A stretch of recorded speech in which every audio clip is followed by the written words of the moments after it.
Karena arca itu yang paling berpengaruh dia bisa hidup atau enggak itu ya kepalanya, terlebih lagi di matanya, mata arca itu ya. Nah, mata arca ini adalah komponen dari arca yang memang paling bisa menghidupkan. Makanya kalau memindahkan arca itu mesti mripate ditutup ya. Ditutup. Kalau enggak ya diproduksi semua. Mata arcanya. Matanya ditutup Pak. Karena itu kalau punya nilai magis tersendiri itu. Kemudian 247 buah arca Dhyani Buddha tanpa kepala.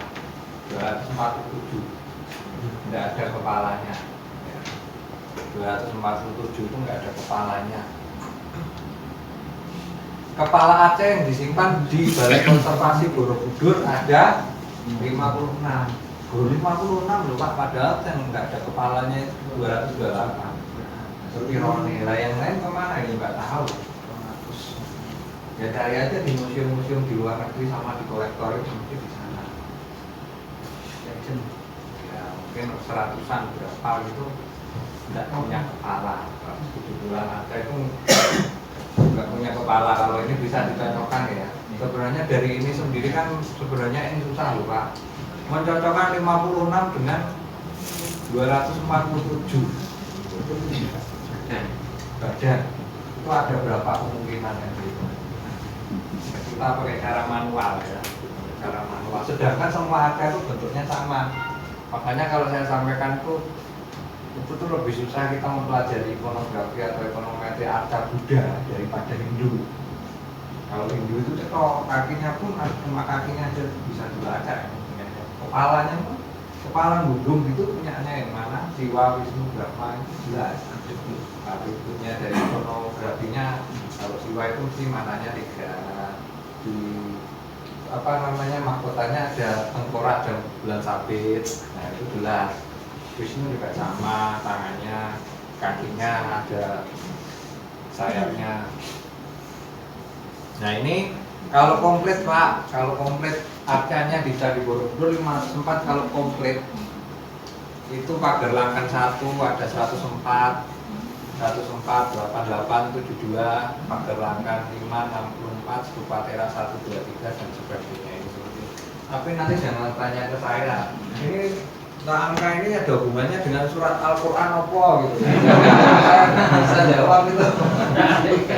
Paling bahasa. Benar, nanti jatuhnya tanggal kemerdekaan Negara Kesatuan Republik Indonesia ya toh. Wah, saya nggak bisa jawab itu. Saya bisanya cuma ini aja. Ya, buat cek aman ya. 104, 26 pada tiap sisinya.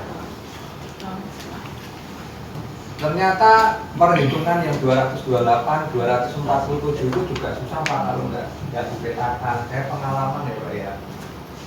Ya, sama itu semua, Pak semua. Jadi kalau bekerja di Candi Borobudur itu maksimalnya itu ya pagi sampai siang. Yang sampai sore itu kita sudah nggak bisa maksimal. Artinya terjadi fata morgana. Bener loh ini saya nggak ngomong nggak ngawur ini. Terjadi fata morgana apabila kita membicarakan masalah-masalah yang detail. Itu arca, itu tangga, itu rel. Ya karena kalau kita ngitung di atas jam 12 itu harus kabur semua jumlahnya itu sudah valid gitu. Di situ ngomong 26 di sana ngomong 28 ya kan. Di atas kertas sih yo kita bisa melihat, tapi begitu kita melaku dengan kalau udah siang itu mempengaruhi ini benar terjadi kalau ini. Makanya kalau saya sama tim itu ya enggak siang enggak kerja daripada kita mubazir Pak. Terus kesal juga perhitungannya meleset. Oh, kalau sudah siang itu ya wis istirahat aja di kayak di siang cerita itu kalau kepanasan itu Pak. Iya. Itu ada pengaruhnya kepanasan. Jadi fata morgana itu. Pepetan. Tangannya gini itu bisa gini. Kan gini terus. Bisa ngawe-ngawe malah gitu. Bisa semaput. Iya, bisa semaput. Semampir. Pakai Sinanex barang. 32, 24, 16. angka-angka ini sebenarnya bisa dikembalikan tadi di Dena Mandala, tapi nggak dihitung aja nanti harga datu Mandala dan harga datu Mandala saja. Relung tanpa arca yang ditinggal sama yang punya Pak, ditinggal sama yang punya tempat itu ada 29. Artinya ada 29 ya yang nggak ada arcanya. Ya untuk Raja Chulalongkorn, Raja Lamprama 5 itu membawa berapa, si NG Krom, si Van Erop, pokok siapa yang membawa berapa, itu ya dilaporkan. Ya, pada masa pemerintahan kolonial Hindia Belanda, ya. Pak, yang bawa aja itu istilahnya mencuri atau membawa? Ya membawa kalau pemerintah kok mencuri. Itu kan pemerintahnya Pak. Legal berarti. Legal zaman itu Antar kerajaan. Itu karena ya kita namanya tadi negara India Timur. Netherlands is India. Koloni Netherlands itu India Timur. Nah, India Timur, Netherlands is India. Nah, itulah yang terjadi. Yang ya suka-suka pemerintahnya loh. Nah, saya ada tamu negara gitu saya kasih. Pak, Anda sudah datang ke sini. Raja Chulalongkorn itu agak sopan ya Pak. Dia ganti dengan arca gajah yang jadi tembaga yang di Museum Nasional itu. Nah itu jual-jualan dari arca-arcanya Borobudur termasuk di Batang itu dijoli sama itu karena dia kan berapa kali ke sini. Kunjungan ke sini. Yang dari tembaga Pak? Ya. Yang di batu itu? Yang di depan museum. depan museum Gajah, Ya. Museum Nasional. Nah itu. Yang tembaga. Kalau yang batu, yang gajah batu di depan museum gajah itu? Yang sebelah mana itu depan itu bukan batu loh itu. Ada pernah gede sana? Oh yang Ada gede. bukan yang batu. Bukan yang batu. Berarti yang batu bukan dari sana ya? Logam. Oh. Yang dari Chulalongkorn. Makanya disebut Museum Gajah kita. Kepala arca tersimpan 56, ternyata sudah ditinggal 56 Pak. Mungkin kebatut ada Jepang datang gitu, terus ditinggal. Mungkin kalau nggak ada ya habis itu juga di apa namanya diberikan sebagai souvenir juga itu paling ya. Kayak gitu. Jadi jumlahnya jelas ya ini 29, nggak ada, nggak ada isinya. Satunya ya termasuk satu buah ada di itu loh Pak, Museum Borobudur itu satu di sana itu. Ada tau di sana ya? Iya. Nah, beberapa di antaranya ada di sini di Balai Konservasi satu, di Museum sana ada berapa ya Pak yang di museum? Yang utuh satu ada berapa ya? Yang utuh satu itu, yang utuh satu yang nggak utuh dari luar itu ya. Nah, itu juga termasuk. Ya separuh-separuh itu tuh. Ya, yang separuh-separuh yang fragmentar. Dalam juga ada, nah itu bagiannya, bukan yang bablet loh ya, bablet bukan bagian dari ini maksudnya. Nah ini 57 itu jadinya seperti ini, tanpa kepala. Wong sing ning jero stupa ini sebenarnya masalah tersendiri Pak, karena kalau sudah relung arcanya itu di dalam stupa itu jadi susah ke kita kalau kita mau mengembalikan, mau melihat secara detail itu lah ya susah loh dari Pak. Ternyata jumlahnya 19 tambah 21 itu berapa ya? 40. 40 tambah 14. 64. 64 ya Pak ya? Wah banyak sekali Pak. Banyak sekali yang tanpa kepala. Nah kalau 56 itu tadi masuk ke sini ya saya buka jalan Pak, nggak bisa mencocokkan. Ini kan salah satu tantangannya kita di sini. Nah ternyata kan ada, ya Pak, lebih banyak yang ada di Pademangan sih sebenarnya. Totalnya ada 247, dari 54 di dalam stupa teras yang tidak berkepala loh ya, yang tidak berkepala. Nah ini salah satu pemetaannya seperti ini. Ini nanti nggak bisa dilihat ya kecil-kecil. Ya tak kirimi soft copy kemarin itu ya, biar jelas. Yang terakhir dipasang sama Pak Wardi itu di sisi selatan nih tahun berapa ya ini ya? Pakai tok. Tahun lupa saya 2014 yang dipasang di sisi selatan itu. Karena ini juga kebetulan ada ada penduduk desa, ya, di desa mana di sisi selatan candi itu menemukan kepala arca. Dan kepala arcanya itu potongan apa? Lehernya itu masih fresh, istilahnya nggak dipanggang, nggak dihaluskan. Lain dengan yang di ini ya, yang di masih ada yang di candi ini ya, yang tahun 58, 59 kebanyakan dihaluskan. Dan juga kepala arca yang jumlahnya 56 itu ternyata juga dihaluskan untuk dibuat display. Itu kan jadi masalah.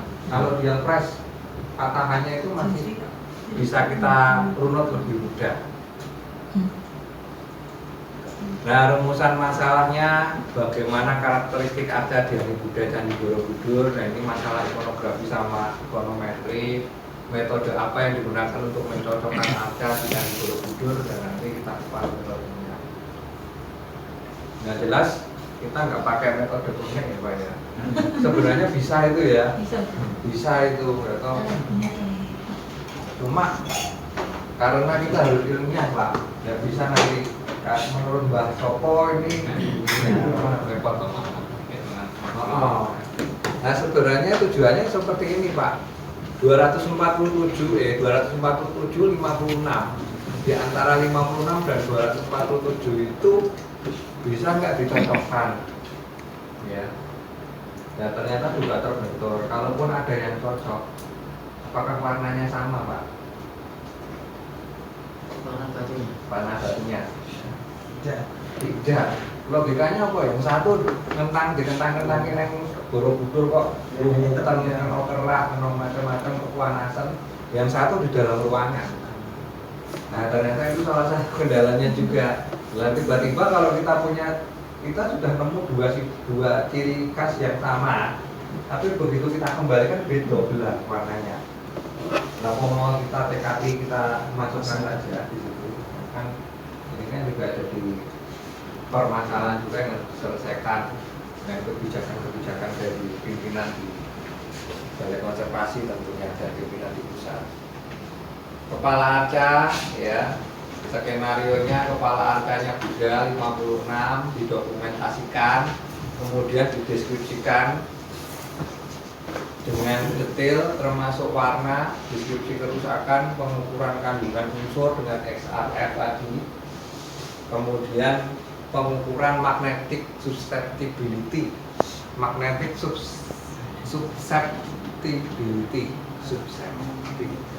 itu pokoknya kandungan magnet lah. Jadi semua benda itu punya kandungan yang termagnetkan. Sama juga di badan arcanya. Jadi sebenarnya kita itu harus nembaki satu demi satu. Kemudian kepala arca Buddha di Candi Borobudur itu disimpan yo. Kalau mau lihat kepala arcanya yo lihat aja yang di studio sejarah restorasi itu Pak. Kalau yang 56 itu harus dengan prosedur dalam kepala balai, pejabat pakai surat dan sebagainya. Dan ini kita simpan di rak khusus di salah satu ruangan di Balai Konservasi. Nah, ini beberapa arca yang masih kita simpan. Nah, ini sudah kita kelompok-kelompokkan. Pak, itu ekspresinya kayaknya berbeda. Ya memang Pak. Ya kan aktifnya beda. Makanya kalau sama ekspresinya ya kita langsung masukkan saja. Nah, beda masalahnya itu Kan seni, apakah pemahamannya berbeda? aktif pemahamannya beda. Gantung yang maha tepuk Tuhan. Nah, itu dah. Gimana? Tapi ini ada mandornya Pak. Di orang ini ekspresi. Saya itu ada ekspresinya Pak. Mata itu juga terbuka itu ya terus bukan tentu ya. Matanya itu teduh gitu ya. Terbuka kepala. Tanggal itu tanggal penyimpanannya Pak. Apa? Tanggalnya itu. Itu tanggal kajiannya itu Pak. Oh, kajiannya. Saya itu kan memfoto ini di tanggal 2015, di tahun 2015 Pak. Difoto lagi. Oh, gitu. Ya. Ya semoga tidak terjadi apa-apa. Kalau ada terjadi apa-apa kan tidak santai. fotonya. Ya ini masalahnya itu Pak. Jadi lehernya itu sudah pada dipangkasi Pak. Ribetnya di situ. Dihaluskan. Dihaluskan. Jadi kita susah akan mencari pasangannya 247 itu jadi susah. Kalau itu masih fresh itu ya alhamdulillah kita bisa bawa, kita ingat kita bawa cetakannya bisa. Karena di tahun 1980-an itu pernah dilakukan pada masa pemugaran yang kedua. Dibikin cetakan, lehernya yang dibawa dari candi sana yang nggak punya leher itu dibikinkan cetakan Pak. Terus kemudian dibawa. Maaf telat ya, motor saya dipinjam ya.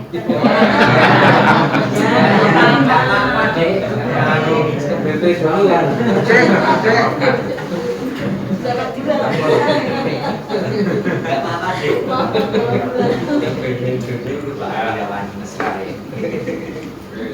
Tadi seperti itu ya. Mas Heri bisa nggak ya? Jadi yang 56 bukan dibandingkan itu sangat eskapasi. Nah, nggak bisa jelas datanya itu dari mana kan? 1256 pada masa pemugaran itu ya yang disimpan di rumah-rumah penduduk setelah pemugaran yang pertama itu, yang diselamatkan dari situ dikumpulkan ke sini 56. Tapi saya nggak tahu datanya ini 56 itu di mana saja itu nggak tahu. Jelas ya, ini yang di pemugaran kedua kemudian dikelola oleh 56 itu ya. Yang ketahuan di sini maksudnya di sekitar kawasan Bau. Itu termasuk yang tadi Wali ceritakan dari selatan itu Yang dari selatan juga sudah dipasang kok Pak.